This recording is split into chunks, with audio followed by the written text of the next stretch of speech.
Todos vocês que nos prestigiam, as nossas boas-vindas ao programa de hoje. Vamos examinar no tema livre a saúde espiritual, mas por um ângulo inesperado. Acompanhe. Temos uma questão para o quadro Espiritismo Responde, envolvendo o desligamento dos aparelhos quando ocorre a morte cerebral. E para fechar, o erro de um laboratório médico que salvou a vida do secretário estadual de saúde do estado de São Paulo. É isso mesmo que você ouviu. Não foi o acerto, foi o erro do laboratório. Seria sorte, destino, Deus, os bons espíritos? Especialmente para você, minha amiga, você, meu amigo, numa realização da Associação de Divulgadores do Espiritismo do Paraná, está começando agora Diálogo Espírita.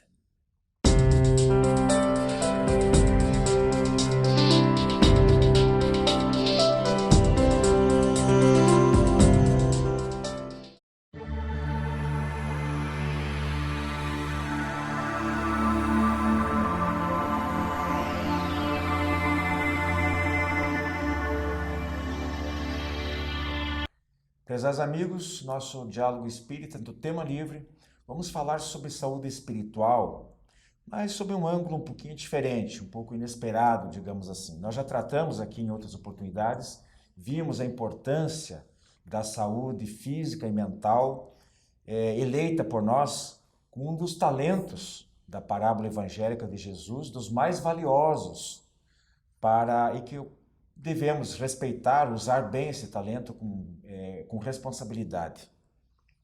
Nós sabemos que a saúde do corpo depende, em grande parte, do estado da alma, do grau de pureza do espírito, do grau de equilíbrio em que ele se encontra. Mens sana in corpore sano. Agora, estou aqui na companhia do Gilberto e da Rose. Gilberto, Rose, o que a gente poderia dizer, por exemplo, né, para quem nos assiste, e que por algum motivo não tem mais como recuperar as condições de plenitude de saúde nesta encarnação? Gostaria que você... Bom, seja bem-vindo ao time, né? Nós não temos mais condições de ter plenitude de saúde. Eu com meus 63 anos e vocês quase chegando perto, quem não passou. Já estamos nessa. As coisas são diferentes, né, em cada fase da vida. Tem a época de você ter o apogeu da saúde, da força física, em que você vai ter filhos, precisa de energia para correr atrás, né? E tem a época em que você deveria ser mais sábio, né? E não precisar mais gastar tanta energia física. Mas às vezes a doença nos atinge, debilitante, limitadora, ou a própria incapacidade que a idade traz, e isso é muito doloroso. Entretanto, a vida é uma sucessão de aprendizados, de oportunidades, de lições que se revezam. Nós temos as lições da infância, da maturidade e temos as lições da senectude. É a época em que precisamos aprender a ter mais paciência, mais tolerância e, ao mesmo tempo, aprendermos a maximizar nossos esforços, lidarmos com a nossa limitação. Sabermos o que podemos e o que não podemos fazer sozinhos. Termos períodos, né, de mais energia e períodos de descanso que necessariamente o nosso corpo precisa mais.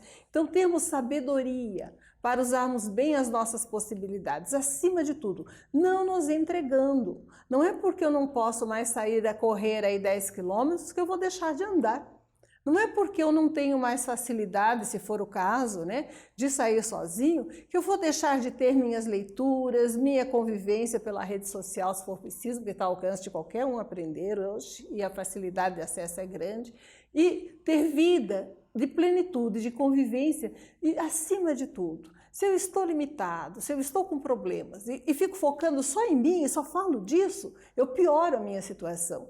Se eu busco ao redor de mim motivos para crescer, para produzir ainda, para ser útil, eu vou encontrar alegria apesar das dificuldades e limitações. Está ao meu alcance. Gilberto, complementando, né? Vamos dar um passinho à frente. O que a Rose expôs. Agora, além das questões da idade avançada, com as limitações decorrentes, etc. Mas o que a gente diria também no caso de um doente crônico, por exemplo, de uma pessoa que tem uma deficiência, ou de alguém que, infelizmente, está com os seus dias contados aqui na Terra, sabe? Que está praticamente em estado terminal. Qual é o consolo, qual é a resposta que a doutrina espírita traz para esse tipo de pessoa? Olá, Wilson, Rose, prezados amigos. Nós já comentamos aqui em outras ocasiões também o que a doutrina espírita nos ensina e enfoca, que existe todo um motivo para a pessoa estar nessa situação crônica. Poderíamos até abordar isso, né? Algum resgate, alguma prova, alguma expiação. Mas me parece que chega um determinado momento, até porque às vezes a pessoa pode até não ser espírita, nem aceitar a nossa doutrina. Então me parece que em algumas situações, o silêncio profundo, um aperto de mão, um olhar presente, eu acho que é tudo que a gente pode dar num momento desse. Amor, Porque, em resumo, porque, né? porque a pessoa sabe que está em estado terminal. O que você vai falar? O que vai adiantar nós enfocarmos a doutrina espírita, principalmente quando não é espírita? Me parece que também é um bom remédio isso. Eu penso. Mas você não acha, Rosa, que Dá para ir além? Pois é, porque às vezes, Às vezes. porque às vezes as pessoas, não, talvez não, cada caso é um caso, É né? claro. Você não vai ofender a crença de ninguém. Não, né? não, mas eu digo assim, o doente terminal, a situação da velhice é uma doença terminal é outra, e de uma pessoa que convive, talvez já nasceu com uma deficiência, é uma outra situação. Imagina um jovem, uma criança, um adolescente que sofreu um problema de surdez irreversível ou de cegueira. E como o que é a doutrina espírita? Não pode perder a vida, ele tem a vida toda pela frente. É claro. O que a gente vai dizer para ele? Olha, tenta entender as razões dessa doença, mas também cuide para que isso não se perpetue, porque numa encarnação nós já estamos preparando a saúde do corpo da próxima, não é mais ou menos assim? E o momento presente mesmo. As pessoas que vivem, né, entregues ao estado da dor, embora às vezes seja realmente um desafio vencer aquele estado, elas sofrem mais.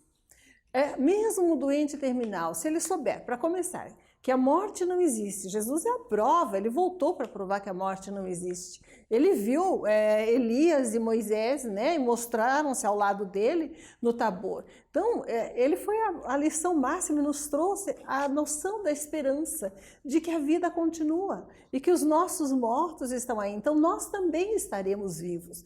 Sabendo que estaremos vivos, nós temos condições de entender aquela etapa da doença terminal como mais uma etapa do nosso processo de crescimento, de desafio espiritual.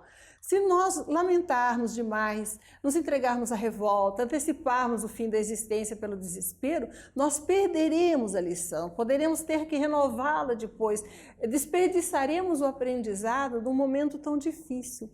Se, pelo contrário, buscarmos concentrar a nossa energia na esperança de um futuro melhor, na ideia da libertação natural, não provocada, e na certeza de que quanto mais nós agasalharmos a dor que nos atinge e não nos revoltarmos contra ela, mais facilidade nós vamos ter para passar esse período de aferição de valores tão complicado, nós estaremos melhor. Nós encontraremos motivos interiores para força, para confiança, para certeza que Deus nos protege e enfrentaremos melhor essa fase difícil e acordaremos no plano espiritual em condições de equilíbrio, sem termos perdido a oportunidade da lição. Você acha que a pessoa, o indivíduo, pode se sentir espiritualmente saudável mesmo num corpo com limitações? Pode, sim, porque o corpo, a matéria, isso aí acaba, mas espiritualmente a pessoa estando bem, Lúcido, lúcido, com a sua personalidade íntegra. Exatamente, não tenho nem Ele dúvida. aprende a conviver com certa limitação. Aprende agora. Mas aí, por isso que eu digo, é importante, a filosofia espírita, ela é fundamental. Eu acho que quando a gente vai, é bom a gente ouvir outras possibilidades, outras ideias. Existe trabalho de muitas pessoas fazem, espíritas, outros não espíritas, visitas a hospitais, por exemplo, né? Manter a esperança, a fé, né? Manter a esperança, a fé. Mas, como eu volto a frisar, quando existe esse aspecto de que a pessoa ainda tem toda a vida pela frente, mas ela tem dificuldades, às vezes sofre com preconceito, né?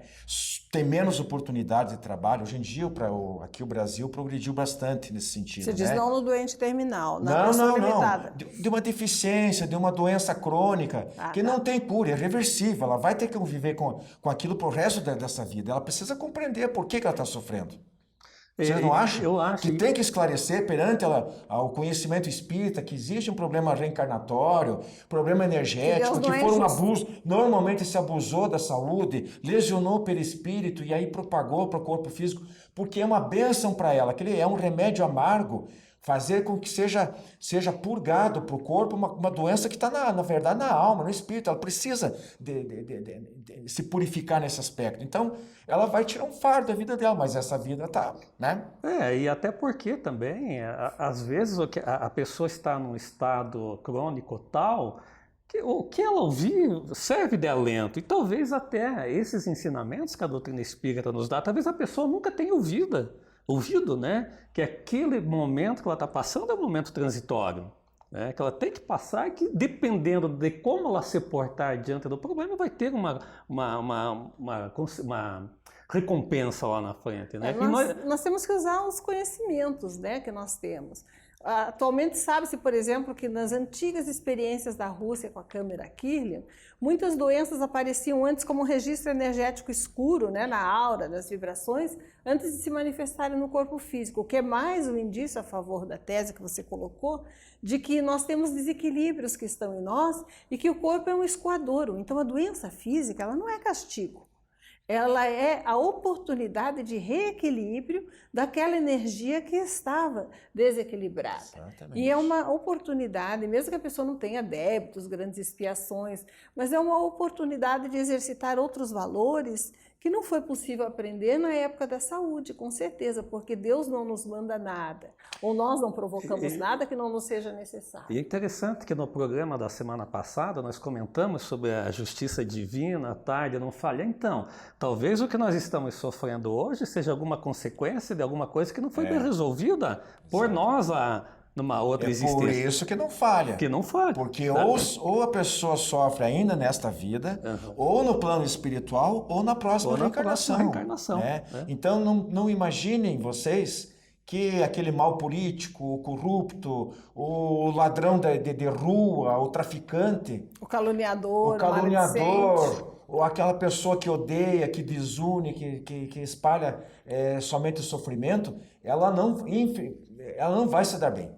Ela vai o dia que as coisas vão voltar para o colo dela, de qualquer maneira. Tanto bem quanto mal que se faz, retorna, né? Agora, sabe que você tocou num detalhe importante que talvez não seja a regra, provavelmente seja a exceção, mas muitas vezes, alguns problemas talvez um pouco menores de saúde, certas pequenas limitações, têm a ver, às vezes, com provação, às vezes nem expiação é porque o indivíduo pediu se submeter a uma certa dificuldade maior. Para adquirir uma qualidade a mais. Exatamente. E outra coisa, eu vejo, e aí eu concordo plenamente com vocês, fico pensando o seguinte, quando nós, no final do ano, no dia 31 de dezembro, e as pessoas se reúnem em família e cantam aquela musiquinha, muito dinheiro no bolso, saúde para dar e vender, me soa até como um deboche muitas vezes, porque se existe pessoas ali presentes com uma situação dessa, de limitação, ela sabe que, mas que saúde, já está comprometido, já era, né? Então... Nós que temos na família, né, casos crônicos, dolorosos, difíceis, e você que ama, né, sofre junto, com certeza. Podemos nos lembrar, eu acredito, de que Deus não nos abandona. Que a doença não é um problema, ela é a solução pela nossa limitação ou dificuldade de longo prazo, que está sendo enriquecida e resolvida com o enfrentamento salutar da dor, sem se entregar ao processo, porque reagir, viver bem, buscar os tratamentos possíveis é nosso dever, inclusive moral. Gilberto, tem um encerramento por sua conta. Então, Wilson, sabe, Rose, prezados amigos, em função do que nós comentamos até agora sobre doenças crônicas, tratamento, eu descobri um negócio interessante aqui pesquisando, que o alquimista Paracelso ele insistia no seguinte: não se deve tratar a doença, deve-se tratar a saúde. né? Então, vivamos bem, olha, né? Vivamos bem, de forma saudável, né? Porque não precisamos tratar a doença, entendendo aqui doença tanto do corpo como da mente, né? Eu acho isso É verdade. interessante, Fica aí né? para nossa Questionamento, reflexão, né? né? Que depois, segundo muitos, reencarnou como Samuel Hahnemann, que é o criador, o descobridor da Da homeopatia, né? homeopatia. É. Se é- Não temos como ter certeza, não né? tem Mas como é ter possível, certeza, claro.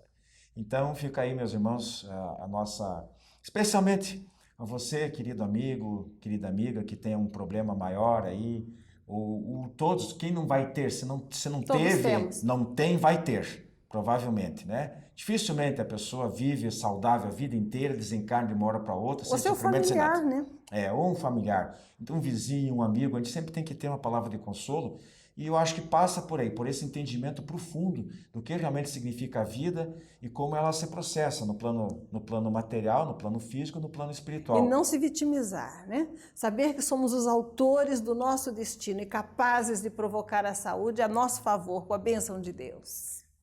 Muito bem, muito obrigado a todos por prestigiamento ao nosso programa e até a próxima semana, se Deus quiser. A Casa Editora Oclarim divulga há mais de um século a luz e o conhecimento da doutrina espírita com valioso conteúdo, de belíssimos romances a esclarecedoras obras doutrinárias.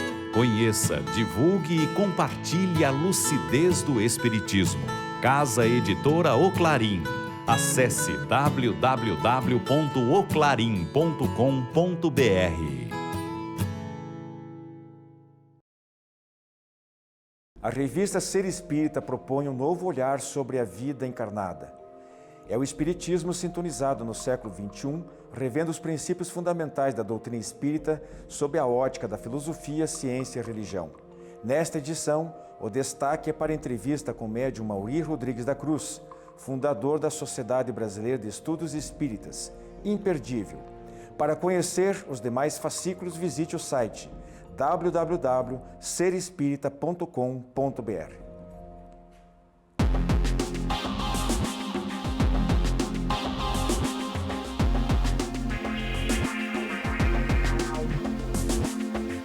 A questão que nos foi encaminhada hoje é a seguinte, difícil e palpitante. Se um parente nosso foi declarado com morte cerebral, quanto tempo devemos esperar para autorizar o desligamento dos aparelhos? Seu espírito ainda está ligado ao corpo? Essa é a dúvida de quem ligou. É uma questão muito difícil para nós, né, familiares, nos desligarmos de um ente amado que ainda respira e autorizarmos, né, que as formas artificiais que mantêm o seu corpo funcionando sejam desligadas. E não é realmente uma resposta simples, ou que deva ser tomada, é uma decisão que deva ser tomada levianamente. Independentemente de doarmos ou não os órgãos, né, dessa pessoa, nós precisamos saber o que é morte cerebral ou encefálica.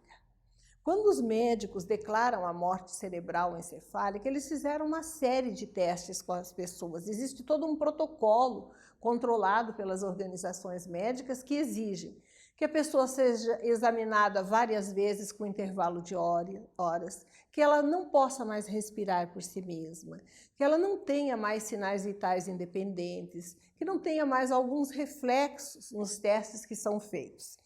Aí, frequentemente, especialmente quando se pretende fazer doação de órgãos, é feito um eletroencefalograma ou outro tipo de exame para atestar que aquele cérebro não pertence mais a uma pessoa viva.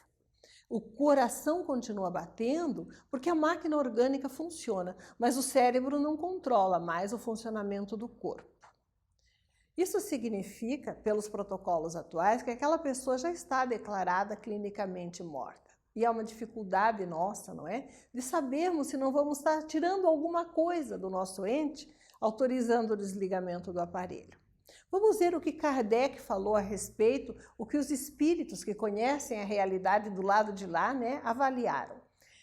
Na questão 156 do Livro dos Espíritos, é perguntado, não sobre essa questão atual, mas uma questão similar.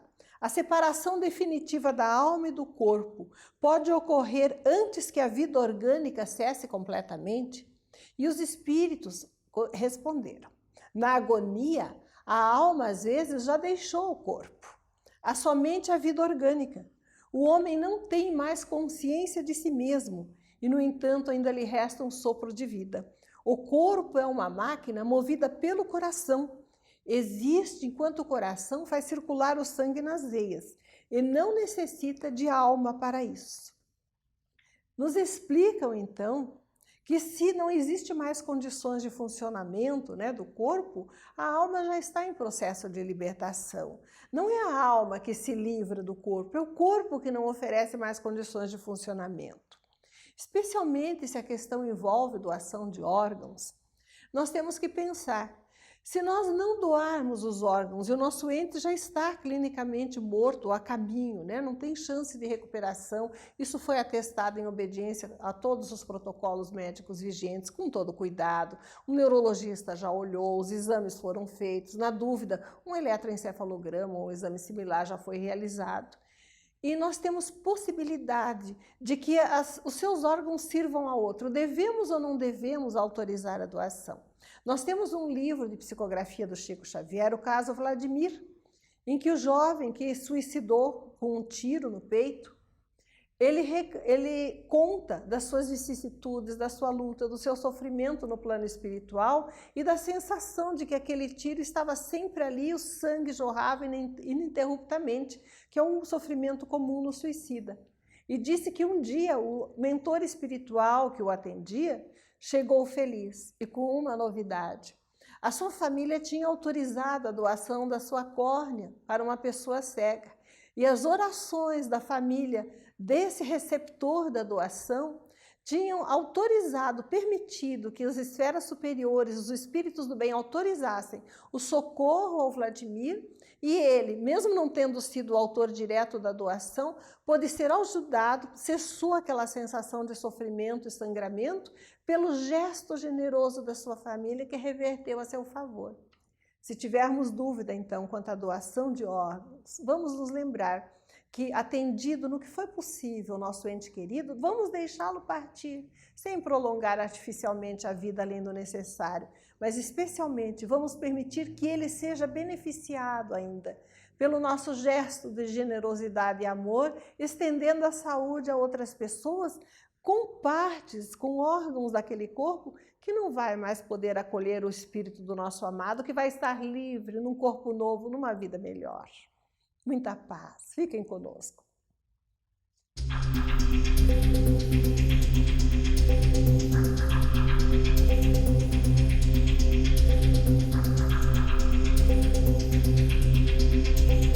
Queria lembrar aqui que em programas anteriores nós comentamos aqui sobre duas frases. Há males que vêm para bem e Deus escreve por certo por linhas tortas. Então vejam essa história. O médico Davi Wippe, de 64 anos de idade, secretário estadual de saúde do estado de São Paulo, deu um depoimento à revista Veja do dia 13 de julho último, dizendo que só descobriu que estava com duas coronárias com 95% de obstrução, o que poderia culminar na sua morte de um momento para outro, por acaso, foi o termo que ele usou. Vejamos os detalhes. Ele queria fazer um plano de saúde especial, ou um seguro de vida, algo assim, e precisou fazer um exame prévio. O laboratório indicado para ele, por coincidência, dentro de uma enorme cidade como São Paulo, foi o mesmo que fazia o acompanhamento de saúde do seu pai. Muito bem. Os exames deram aparentemente normais, mas um tanto quanto diferente do histórico dele, do paciente. E aí chamou a atenção e logo desconfiou que havia a possibilidade de ter alguma coisa errada. E como ele tem pai e filho possuem o mesmo nome, ele imaginou a possibilidade de que os exames tivessem sido trocados, o do pai para com o dele e vice-versa. A seguradora também notou essa diferença e pediu que ele fizesse um exame complementar. Ele poderia até desfazer o equívoco, mas achou até mais fácil para ganhar tempo fazer os novos exames. E aí que se confirmou esse problema de saúde dele com uma obstrução muito grave das coronárias.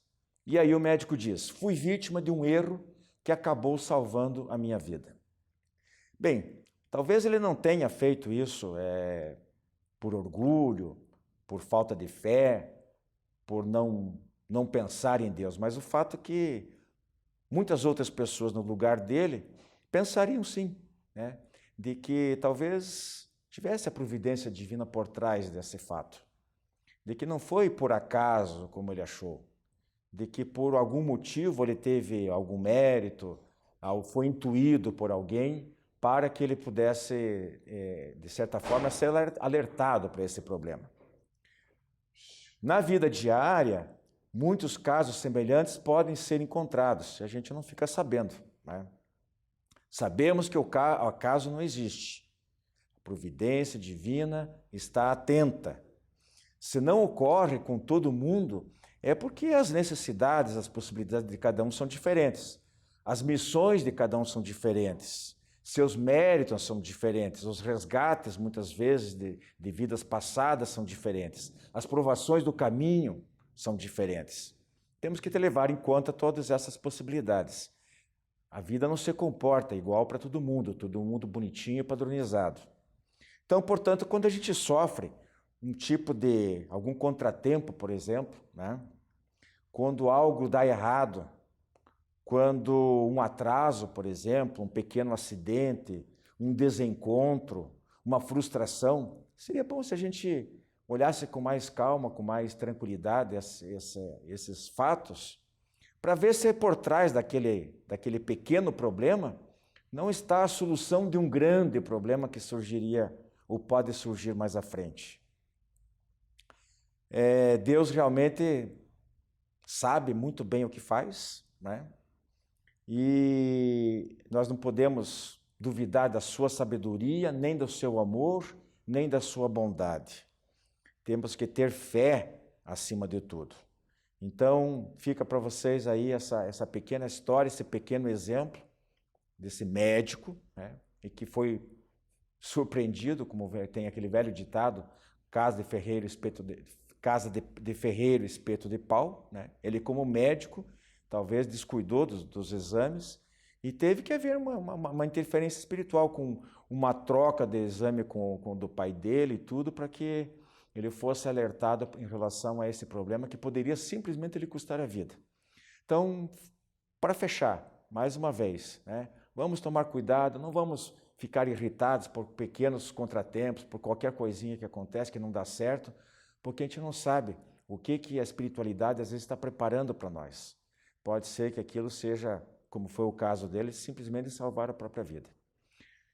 Eu gostaria de frisar novamente, convidando então para a semana que vem a entrevista com o Dr. Edson Gomes Tristão, da Associação Médico Espírita do Paraná, que vai nos trazer aí umas notícias muito interessantes. Estamos preparando algumas perguntas muito interessantes para os nossos telespectadores relativos à área médica. É uma pessoa que já esteve conosco em outras oportunidades e que, tenho certeza, tem muito a contribuir no nosso esclarecimento do ponto de vista da doutrina espírita relacionado à medicina. Grande abraço a todos, até a próxima semana. A editora espírita O Clarim é uma das mais antigas do país, com cerca de 200 de publicações de primeiríssima qualidade. Lançou no último mês de abril o livro Espiritismo, Jesus de Novo na Terra, de autoria de Adilton Pugliese. É constituído por 52 crônicas que realçam a conexão entre os ensinamentos morais do mestre e a substância dos postulados científicos, filosóficos e éticos da doutrina espírita.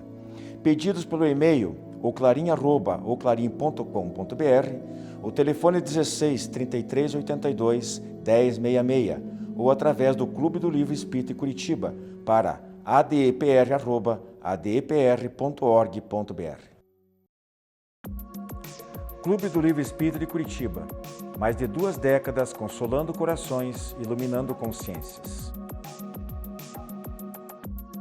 Associe-se e tenha o melhor da literatura espírita em sua casa. Descontos de até 60% no preço de capa e no primeiro ano ainda ganha uma assinatura grátis do jornal Comunicação Espírita.